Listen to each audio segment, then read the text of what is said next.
હું છું ગોપી ઘાંગર અને આપ જોઈ રહ્યા છો નિર્ભય ન્યૂઝ. મારી સાથે સ્ક્રીન પર તમને અત્યારે નીલ રાવ દેખાઈ રહ્યા છે. નર્મદા જિલ્લા ભારતીય જનતા પાર્ટીના અધ્યક્ષ છે. તેમની સાથે આજે ચર્ચા કરવાની છે કારણ કે એમને નિરંજન વસાવાને ચેલેન્જ આપી છે અને એવું કહ્યું છે કારણ કે નિરંજન વસાવાના ભાઈ દારૂ સાથે પકડાયા. નિરંજન વસાવા ઉપર ઘણા બધા આરોપ લાગે છે. આજે એમની પાસેથી જાણીશું નીલભાઈ પાસેથી કે કયા કયા આરોપ લગાવી રહ્યા છે. અને નીલભાઈ, જો આરોપ લાગી રહ્યા છે તો આટલા વખતથી નિરંજન વસાવા ખુલ્લેઆમ કેમ ફરી રહ્યા છે? જી નમસ્તે બેન. એક તો હું સાર્વજનિક જીવનની અંદર કોઈ એક પાર્ટીનો અધ્યક્ષ છું અને ક્યારે પણ વ્યક્તિલક્ષી આક્ષેપો મૂકવા કે પ્રતિ આક્ષેપ કરવા એ મારો સ્વભાવ નહીં. પણ આ નિરંજન વસાવા એ જે રીતના બેફામ વાણી વિલાસ કરી રહ્યા છે, એક તો પહેલા નિરંજન વસાવા જે છે બેન, એ હું તમને સમજાવી દઉં અને તમારા માધ્યમથી આખું ગુજરાત બી સમજી જાય કે આ નિરંજન વસાવા સૌથી પહેલા ભારતીય જનતા પાર્ટીમાં જોડાયા. એમને રાજનીતિ જીવનની અંદર યુવા મોરચામાં જોડવા વાળો વ્યક્તિ હું છું.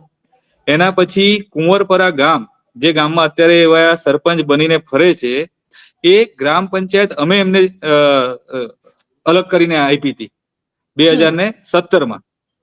એના પછી એમની જે પ્રવૃત્તિ હતી, પાર્ટીની અંદર એમને જવાબદારી આપી, પણ વારંવાર એ પ્રકારના એમના કૃત્ય હતા કે એક વખત એક કાર્યક્રમ પતાવીને અમે ડેડિયાપાડાથી આવતા હતા, એક અનાજની ટ્રક પલટી મારી ગઈ હતી, તો અનાજની બોરી ગાડીમાં ભરતા એમના ફોટો સોશિયલ મીડિયામાં વાયરલ થયા.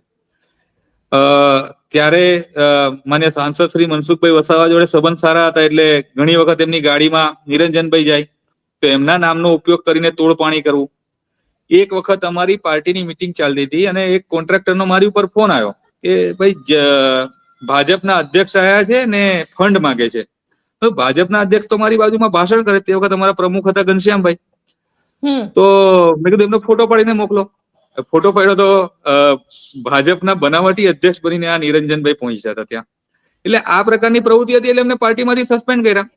ભાજપમાંથી સસ્પેન્ડ થયા પછી એમને બીટીપી નો પ્રયોગ કર્યો.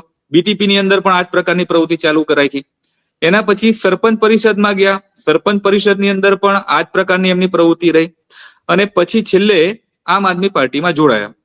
આમ આદમી પાર્ટીમાં આજે પણ આ જિલ્લામાં હું તમને કહું છું કે એનું પોતાનું વ્યક્તિગત કોઈ વજૂદ છે નહીં. એ ચૈતર વસાવાના કારણે થોડીક એને હાઈટ મળે, પણ ઘણા લોકો હોય ને જેને પોતાની હાઈટ પચતી ના હોય. આજે 2 દિવસ પહેલા એમને એક એમના 30મી તારીખે એમના ઘરે રેડ થઈને એમનો ભાઈ ભદ્રવીર એ દારૂનો લિસ્ટેડ બુટલેગર છે. પહેલી વખત કેસ થયો નહીં બેન, એની ઉપર અગાઉ પણ 5 વખત દારૂના ગુના દાખલ થયેલા છે. એનો બીજો ભાઈ છે હાર્દિક, એ હાર્દિક ઉપર 2015 ની અંદર રાજપાડીની અંદર દારૂનો ગુનો દાખલ થયો છે. બીજું આ નિરંજન વસાવાને હું ટૂંકમાં તમને સમજાવી દઉં કે નિરંજન વસાવા ઉપર પણ અત્યાર સુધી 10 ગુના દાખલ થયેલા છે. અને 10 ગુના એ પ્રકારના, એક કેસ તો એમને બેન એક પોલીસ અધિકારી હતા, પોલીસ અધિકારીના નામ ઉપર જે રેતીની ટ્રકો ચાલતી હતી સુરત તાપીની, એ રેતીની ટ્રકો વાળા જ પાસે હપ્તા ઉઘરાવવાનું કામ એ કરતા હતા, ને એમાં એસીબી નો ગુનો દાખલ થયેલો છે, અત્યારે કોર્ટમાં છે એ કેસ આખો. તો આ પ્રકારની આખી એની પ્રવૃત્તિ રહેલી છે.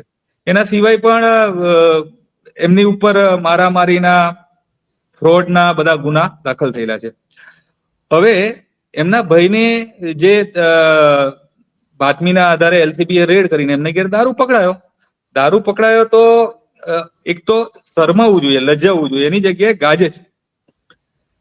અને મારી ઉપર એને આક્ષેપ કર્યો પોતાની ભૂલને ઢાંકવા માટે. આ કેટલા નીચલી કક્ષા લગી જઈ શકે આ વ્યક્તિ, પોતાની ભૂલને ઢાંકવા માટે, પોતાના ભાઈના કારનામા ઢાંકવા માટે, પોતાની જે બદનામીને રોકવા માટે કે જિલ્લા ભાજપના પ્રમુખ દારૂની ગાડીનું પાયલોટિંગ કરે છે.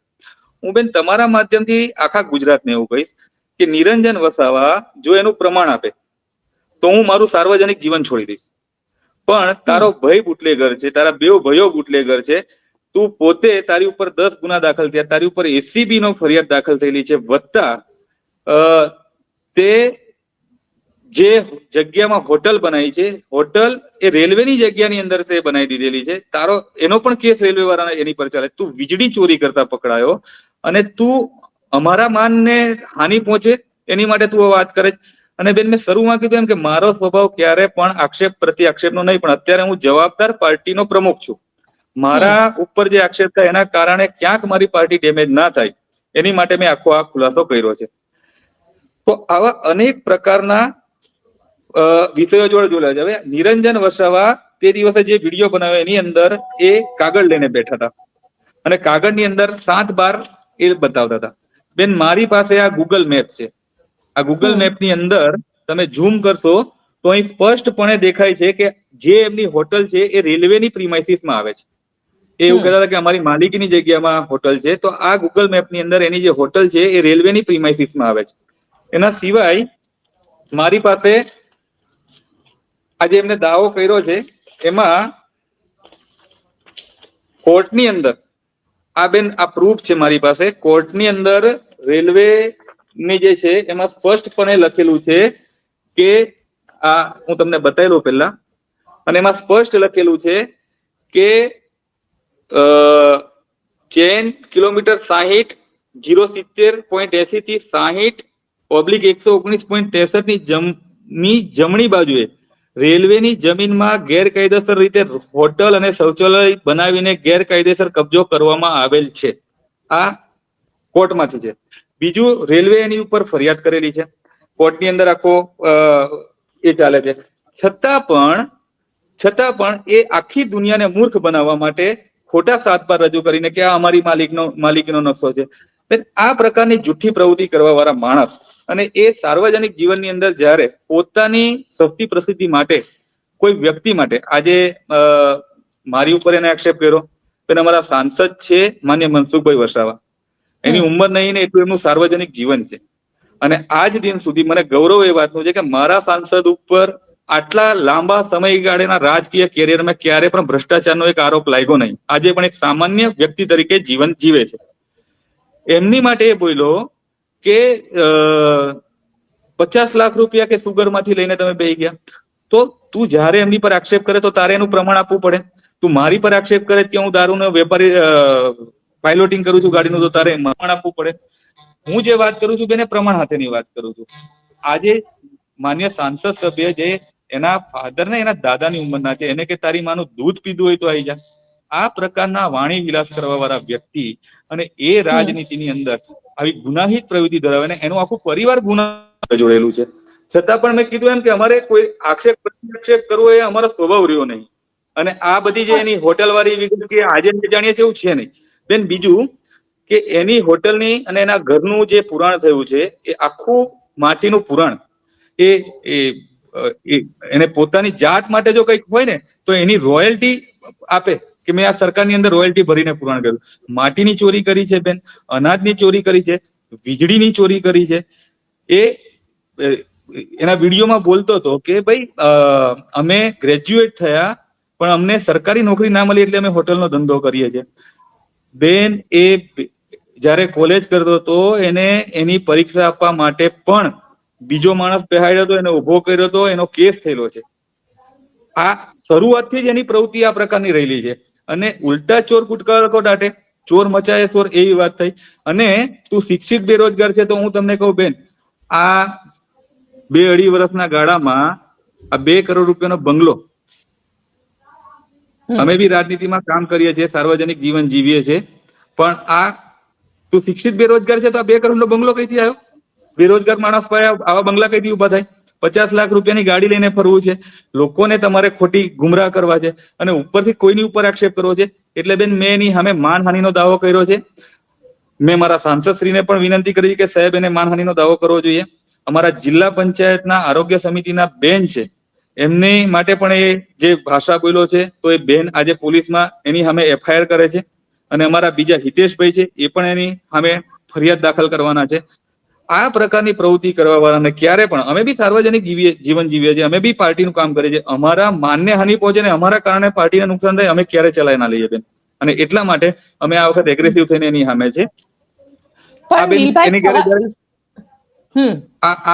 આ વીજળી ચોરી કરતા પકડાયો હતો, આ પ્રમાણ છે એના. આ વીજળી ચોરી કરતા પકડાયા. આ એના ભાઈ દારૂના વેપાર કરે છે, એના પેપર કટિંગ છે બેન બધા અમારી પાસે. આ એની સામે જે ફરિયાદો દાખલ થઈ છે આ એની બધી એફઆઈઆર ની કોપી છે બેન.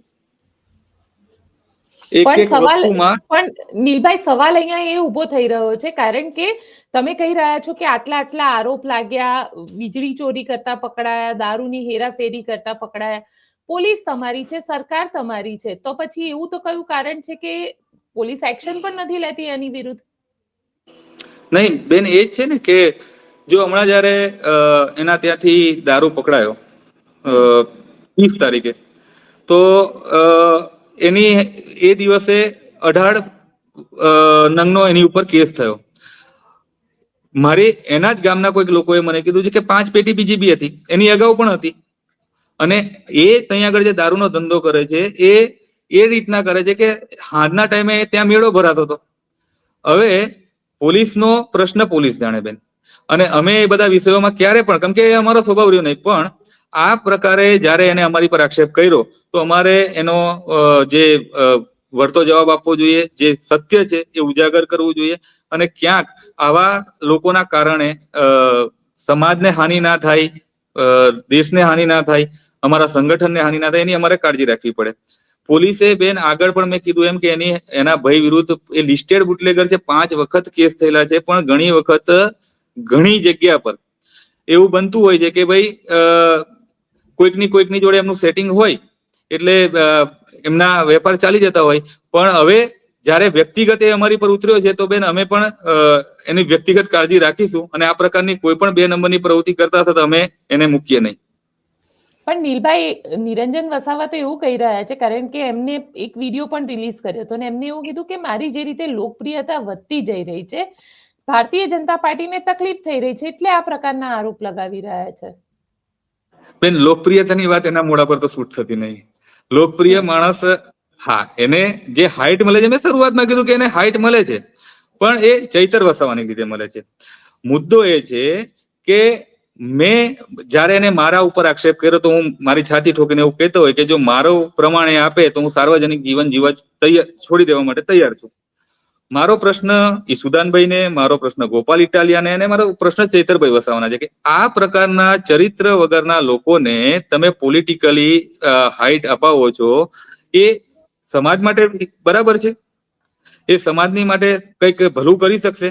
વ્યક્તિગત સ્વાર્થ સિવાય બેન, તમને મેં કહું, સાર્વજનિક શૌચાલયની ગ્રાન્ટ આવી હતી, એને સાર્વજનિક શૌચાલય બનાવ્યું, એ પણ કઈ આ રેલવેની જગ્યામાં, અને રેલવેની જગ્યા ને એની હોટલના ઉપયોગ માટે. તો આ તો સરકારનું તમામ વસ્તુ ચોરી કરવા વાળા લોકો છે. એટલે આવા લોકોને જડબાતોડ જવાબ આપવો પડે. અને જે એને લોકપ્રિયતાની વાત કરી, મને નહીં લાગતું એની કોઈ લોકપ્રિયતા હોય, અને લોકપ્રિયતા હોય તો એને સિદ્ધ કરવું પડે કે તારી લોકપ્રિયતા કઈ જગ્યાએ છે, કે જગ્યાએ આપણે ડિબેટ કરીએ બેન. એની વ્યક્તિગત લોકપ્રિયતા છે ને એને ગામ આખું જાણે છે. આ જે હું આક્ષેપ જે વાત કરું છું, આ જે પ્રમાણ તમને આપું છું, એ હું કરું છું એમને ગામ આખું જાણે છે. તમારા મીડિયાના મિત્રો પણ આ બધા કારનામાંથી વાકેફ છે. કારણ કે ઘણી બધી વખતે કેવું થતું હોય કે કોઈ નેતાની સાથે તમે રહેતા હોય તો એ નેતાના નામે પણ ઘણું બધું લોકો ચરી ખાતા હોય. એટલે ચૈતર વસાવાની સાથે રહે છે એટલે ચૈતર વસાવાની ઇમેજને ડેમેજ કરવા માટે, કારણ કે આવા પણ આરોપ લગાવી રહ્યા છે આમ આદમી પાર્ટી કે ચૈતર વસાવાની સાથે હોય છે ને, ચૈતર વસાવાની ઇમેજને ડેમેજ કરવા માટે ભારતીય જનતા પાર્ટી આ બધું કરી રહી છે. આ જે નિરંજન વસાવા છે એ ચૈતરભાઈ વસાવાના નામે ચરવા વાળું બકરું છે બેન. આની લોકપ્રિય, હું તમને કહું છું કે ચૈતરભાઈને એનાથી નુકસાન છે. એનું આ જે વાત છે બધી જગ જાહેર વાત છે. ચૈતર વસાવાને પોલિટિકલ નુકસાન આની લીધે છે. અને આપણે જયારે સાર્વજનિક જીવનમાં હોય તો બેન, રામાયણની અંદર જયારે આક્ષેપ થયા હતા તો રામ ભગવાને બી પ્રમાણ આપવું પડ્યું હતું, સીતા માતાએ બી પ્રમાણ આપવું પડ્યું હતું. હું પ્રમાણ આપવા તૈયાર છું. એની અંદર હિંમત હોય એ પ્રમાણ આપે, અગ્નિ પરીક્ષા આપે કે હું ચોર નહીં. માટીની ચોરી કરી, વીજળીની ચોરી કરી, અનાજની ચોરી કરી, ડિગ્રીની ચોરી કરી. આ શુદ્ધ રૂપથી જબ્બા પહેરીને ફરવા વાળો ચોર છે બેન. એને ઓળખવો પડે, એને આઈડેન્ટિફાઈ કરવો પડે. અને આવા લોકોને રાજનીતિની અંદર કોઈ પણ પોલિટિકલ પાર્ટી હોય, હું એવું નહીં કહેતો કે કોઈ પણ પોલિટિકલ પાર્ટીએ, રાજનીતિ લોકોની સેવા કરવા માટેનું એક માધ્યમ છે, નહીં કે વ્યક્તિગત પોતાનો વિકાસ કરવાનું માધ્યમ છે. આજે મેં તમને કીધું કે બેન, 2 વર્ષની અંદર આ પ્રકારના મકાન, ગાડી, 50-50 લાખ રૂપિયાની ગાડીઓ, જમીનો, અને હજુ મારી તો હું એક જવાબદાર પાર્ટીનો પ્રમુખ છું, એટલે મારી ખૂબ મર્યાદાઓ હોય છે બોલવાની, પણ મારી પાસે એનો એક ડેટા છે, કઈ જગ્યાએથી હું છે, એની કઈ જગ્યાએ હું કરેલું છે, પણ મારે વ્યક્તિગત જીવનમાં પડવું નહીં. આ જ્યારે એને અમારી પર ખોટો આક્ષેપ મૂક્યો ત્યારે અમારે આ વાતનો ખુલાસો કરવો પડે છે. એટલે હું આવા વ્યક્તિઓને એમ તો બહુ મહત્વ આપતો નથી, પણ જે પ્રકારનું કૃત્ય અત્યારે કરી રહ્યા છે એટલે એનો જવાબ આપવો જરૂરી છે, કેમ કે સમાજને ગુમરાહ કરે બેન. કારણ કે અને એમને વિશેષ રૂપથી મને દુઃખ એ વાતનું બી છે, વિશેષ રૂપથી મને દુઃખ એ વાતનું પણ બી છે કે અમારા સાંસદ સભ્ય માટે એને જે ભાષાનો પ્રયોગ કર્યો છે, રાજનીતિની અંદર બેન ટીકા ટિપ્પણીઓ કરવી, આક્ષેપ પ્રત્યાક્ષેપ કરવા ચૈતરભાઈના અને મનસુખભાઈના બી થાય છે, નહીં થતા એવું તો છે નહીં, રોજ ચાલતું હોય છે મીડિયાની અંદર. પણ એકબીજાના પરિવારમાં બેન દીકરીઓ ઉપર આ રીતના પહોંચી જવું, માનું દૂધ પીધું આટલા સિનિયર માણસને આ પ્રકારની ભાષા બોલે, મને તો ઠીક નહીં લાગતું, અને આવા લોકોને ક્યારેય સાખી ના લેવાય. કારણ કે જે રીતે નિરંજન વસાવાએ નિવેદન કર્યું હતું અને એમને નિવેદનમાં એવું કીધેલું છે કે ભાજપના હાલના પ્રમુખ અને પૂર્વ ભાજપના મહામંત્રી પોલીસને સાથે રાખીને મોટા મોટા કેરેટોના કટિંગ કરે છે, સપ્લાય કરે છે. ડેડિયાપાડા જિલ્લા પંચાયતના ચૂંટાયેલા ભાજપના સભ્યો હિતેશભાઈ વસાવાના ઘરની આજુબાજુમાં હાલ ઇંગ્લિશ દારૂ વેચાય છે. હું એ જ કહું છું બેન, હું એવું કહું કે ચૈતર વસાવા અરે નિરંજન વસાવાની જોડે ફરવા વાળા બધા ડ્રગ્સનો ધંધો કરે છે. સિદ્ધ કરવું પડે ને બેન. આજે કોઈની ઉપર આક્ષેપ કરવો, રાજનૈતિક વાત બોલવી એક સામાન્ય વાત છે, પણ એને સિદ્ધ કરવું પડે. હવે અમે જયારે લીગલ કરીશું, એને કોર્ટમાં એને સિદ્ધ કરવું પડશે કે મેં ક્યારે પોલીસને હાથે રાખીને, ચાલ મેં પોલીસને હાથે રાખીને વેપાર કર્યો, મારી ઉપર કેસ તો થવો હોય છે ને આજ દિન લગી, અથવા તો ગામની અંદર બીજા લોકોને એવું હોવું જોઈએ કે ભાઈ આ લોકોને આ પ્રવૃત્તિ છે. આજે નીલ જિલ્લા ભાજપનો પ્રમુખ બન્યો બેન, મેં 579 દીકરીઓ દત્તક લીધી છે જે કુપોષિત છે, અને અમે દર મહિને કુપોષણની કીટ પહોંચાડીએ છીએ. અમે 75,000 જેટલા પુસ્તકો ડેડિયાપાડા સાગબારાની અંદર પ્રાથમિક શાળાઓમાં જઈને પહોંચાડીએ છીએ. આજે રાત દિવસ અમારી ટીમ જનહિતના કામ કરતી હોય છે, વિધવા પેન્શન, વૃદ્ધ પેન્શન લોકો લગી પહોંચે એની માટે કામ કરતી હોય છે. પણ અમે ક્યારે પણ અમારી સરકારનો કે એ પ્રકારનો કોઈ એવી પ્રવૃત્તિ નહીં કરી જેનાથી મારે, મારી પાર્ટીએ, મારા પરિવારે નીચે જોવું પડે, અને અમારો સ્વભાવ બી નહીં, અમારા સંસ્કાર બી નહીં. અને આ પ્રકારના કામ જે કર્યા છે, તમારા તો પ્રમાણ છે. મારો 38 વર્ષનો બેન હું થયો છું, 2002 થી સાર્વજનિક જીવનમાં જોડેલો છું, પાર્ટી જોડે જોડેલો છું, સંગઠન જોડે જોડેલો છું. મારી ઉપર આજ દિન લગી એ એવું કહે છે કે આ પ્રકારનું કરે છે, તો એકાદ ગુનો તો મારી પર દાખલ થાય કે ના થાય બેન? આટલા આ જીવનમાં કોઈ છોડે આપણને? તો તારી પાસે, અને તારી પાસે પ્રમાણ છે તો તું સિદ્ધ કર ને. કેવું તો પડશે ને તારે, તું આજે નહીં કરે તારે કોર્ટમાં કેવું પડશે. હું તને છોડવાનો નહીં, કેમ કે તે ખોટો આક્ષેપ કર્યો. અને બેન મેં જો મારા પદ પર ના હોત તો હું આનો પણ જવાબ ના આપત, પણ મારા નામના કારણે જો મારી પાર્ટીને નુકસાન કરવાનો પ્રયાસ કરતા હોય તો આને કોઈ દિવસ છોડાય ના, અને હું એને એને કોર્ટની અંદર સિદ્ધ કરવું પડશે, એને સજા ભોગવવી પડશે. અમે આ વખત લડી લેવાના મૂડમાં છે બેન. પણ નીલભાઈ, અહીંયા સવાલ એ છે કે ચાલો કોર્ટમાં લડી લેશે, બધી વસ્તુ બરાબર, સરકાર તમારી, પોલીસ તમારી, બધું જ તમારું, ભારતીય જનતા પાર્ટીનું, એટલે તો પછી લીગલ એક્શન કેમ નહીં? આટલી એફઆઈઆર તો પછી રાહ શેની જોવાય છે? ક્યાંય પોલિટિકલ ડેમેજ ન થાય એના માટે પણ રાહ જોવાઈ રહી છે? ના બેન, ના બેન, એવું કઈ છે નહીં. મેં તમને કીધું ને કે આ જે એફઆઈઆરો છે બધી કોર્ટમાં છે. એકાદ બે કેસની અંદર એને સજા બી થઈ છે ને એ ઉપલી કોર્ટની અંદર ગયેલો છે. રેલવે વાળો જે આખો કિસ્સો છે, જે એની અંદર એને જે દાવો કર્યો છે, એ દાવાનો મેં તમને હમણાં બતાવ્યું કોર્ટનું, એ પ્રકારે કોર્ટની અંદર ચાલે છે. પણ આજે જ મેં હમણાં અગાઉ પ્રેસ કરી એમાં પણ કીધું છે કે જો પ્રશાસનનો કોઈ પણ અધિકારી કે અમારી જોડે જોડેલો બી કોઈ વ્યક્તિ આવા લોકોને સહકાર આપતો હશે તો એ અમે ચલાવવાના નહીં. બીજું કે પ્રશાસન આની સામે એક્શન નહીં લે તો હું પોતે પ્રતિક ઉપવાસ પર બેસવાનો છું કલેક્ટર ઓફિસની બહાર. કેમ કે હું સ્પષ્ટપણે એવું માનું છું કે રાજનીતિ એ સમાજની સેવા માટે છે, લોકોની સેવા માટે છે. કોઈ પણ પદ, ચાહે સંગઠનનું હોય, ચાહે તમે ચૂંટાયેલી પાંખમાંથી હોય, પદાધિકારી હોય, એ લોકોની સેવા કરવા માટે તમને મળેલું પદ છે, નહીં કે વ્યક્તિગત રીતના તમારે એનો દુરુપયોગ કરી સરકારી જમીનોનું અતિક્રમણ કરવું, વીજ ચોરી કરવી, દીકરીઓ ખોટી ઉભી કરવી, અનાજ ચોરી કરવું, દારૂનો વેપાર કરવો. આની માટે આપણને સંગઠનનું કે સરકારી પદ આપણને નહીં મળતું. આજે પદ મળ્યું છે એની ગરિમા હાચવીને આપણે લોકોની સેવા કરવાની. પણ જે લોકો આ પદનો દુરુપયોગ કરે છે, તો હું બેન ચોક્કસથી એનો જવાબ આપવા માટે બી તૈયાર છું. અને જો પ્રશાસન, હું તમને તમારા માધ્યમથી કહું છું, પ્રશાસનને બી કહું છું, જો આની પર યોગ્ય કાર્યવાહી નહીં થાય તો હું પોતે ઉપવાસ પર બેસીને આંદોલન કરીશ. તમને લાગે છે કે ચૈતર વસાવાએ પણ આ મુદ્દે ખુલાસો કરવો જોઈએ? બેન, હું બહુ સ્પષ્ટપણે માનું છું, ચૈતર વસાવા એક પોલિટિકલ લીડર છે, પણ એની આજુબાજુ રહેવા વાળા આ પ્રકારના જે વ્યક્તિઓ છે એ એમની પણ છાપ ખરાબ કરે છે. મારી પાર્ટી હોય કે બીજી અન્ય કોઈ બી પાર્ટી હોય, રાજનૈતિક સિદ્ધાંતો જે છે, રાજનીતિની જે મર્યાદાઓ છે, એ લોકો માટે છે. હું વળીને આ વાત કરું છું, સમાજ માટે છે, દેશ માટે છે. બધાએ કુલ મળીને તો આપણે દેશ માટે કામ કરવાનું છે, રાષ્ટ્ર માટે કામ કરવાનું. આ મારી કે કોઈના બાપની જાગીર નહીં.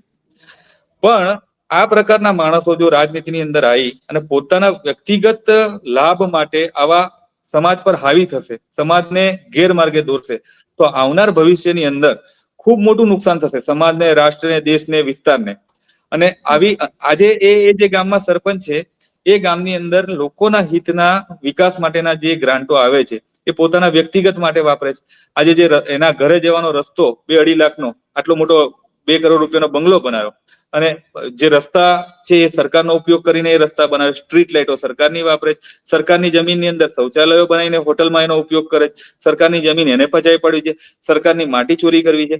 તો બેન, આ જે સમાજના લોકો માટે જે ગ્રાન્ટો વગેરે આવે છે એને ચોરી કરવા આવા લોકો, એવું કહેવાય છે કે રામાયણની અંદર જયારે રાવણ સીતા માતાનું હરણ કરવા આવ્યો તો 10 માથા લઈને નતો આવ્યો, એ સાધુનો વેશ ધારણ કરીને આવ્યો હતો. આ એ પ્રકારના લોકો છે બેન. ને આનાથી તમામ લોકોએ સાવધાન રહેવું જોઈએ આ પ્રકારના લોકોથી, નહીં તો એ આવનાર ભવિષ્યની અંદર ખૂબ મોટું નુકસાન એ સમાજને અને રાષ્ટ્રને કરી શકે એવું મને લાગે છે. એટલે મારો તો સીધો પ્રશ્ન તમને એ જ છે નીલભાઈ, કે તો પછી એક્શન કેમ નહીં? સરકાર તમારી, ત્યાંની લોકલ ઓથોરિટી તમારી, સાંસદ તમારા, ધારાસભ્યો તમારા, તો પછી એક્શન કેમ નહીં? ખોટું કરે છે તો લઈ લો, કાર્યવાહી કરી લો. કરીને બેન, કાર્યવાહી થવાની છે. અને નહીં થાય તો મેં તમને કહું ને કે હું પોતે ઉપવાસ પર બેસીશ. અત્યાર લગી કોઈને કોઈ રીતના એ કોઈક એને બચાવતું હશે, અથવા તો કોઈક એના અધિકારીઓ જોડે સેટિંગ હશે કે XYZ કારણ હશે, પણ હું તો પોતે સંગઠનનો કાર્યકર્તા છું. હું કોઈ દિવસ વહીવટી બાબતોમાં બહુ પડતો છું નહીં. પણ આ જયારે વાત આવી છે તો એ ચોક્કસથી છે કે હવે જે એને ચેલેન્જ કરી છે, એ ચેલેન્જ મેં એક્સેપ્ટ બી કરી છે. અને એ જે ભાષામાં એના જવાબ આપવાના છે, એ ભાષામાં એના જવાબ બી મળશે. અને સત્યને સાથે રાખીને યોગ્ય રીતના એની પર જે પણ કાર્યવાહી થવાની હશે એ પણ કાર્યવાહી થશે. હું તો બેન એનાથી વધારે તમને કહું છું કે એની પાસે આવક કરતા સંપત્તિ વધારે આવી છે, તો હું તો એની બી અરજી કરવાનો છું ઈડીમાં, કે એની બી તપાસ થવી જોઈએ કે ક્યાંથી આવી છે ભાઈ, કયા વેપાર છે એના એવા કે આજે 2-2 કરોડના બંગલા, 50-50 લાખ રૂપિયાની ગાડીઓ લઈને ફરે છે. અને કઈ એવી આવકો એને 2-3 વર્ષની અંદર ઉભી કરી લીધી છે કે આખા એની અંદર જાણે પોતે જ કઈ હોય એ પ્રકારનું આખું પ્રસ્થાપિત એવા કરે છે. તો એની બી તપાસ થવી જોઈએ. અને આક્ષેપો કરવા, મેં કીધું ને, આક્ષેપો કરવા હેલા છે, પણ તમે દારૂનો ધંધો કરો છો તો હવે મને શંકા એવી છે કે દારૂના ધંધાની જોડે બીજા પણ એમના વેપાર હશે, તો એની પણ તપાસ થવી જોઈએ. તમામ પ્રકારની તપાસ એની માટે હું એની લાગેલો રહીશ. ને જ્યાં સુધી મને ને સમાજને યોગ્ય જવાબ નહીં મળે, અમે પ્રશાસન જોડે બી અમારે સંઘર્ષ કરવાનો હશે તો કરીશું, પણ આ પ્રકારની પ્રવૃત્તિ કરવાવાળાને ક્યારે અમે છોડવાના નહીં. અને હું ક્યારેય કોઈ આવા લોકોને માફ કરવા માંગતો નહીં. બિલકુલ નીલભાઈ, આપ અમારી સાથે જોડાયા તેના માટે આપનો ખૂબ ખૂબ આભાર. ધન્યવાદ બેન.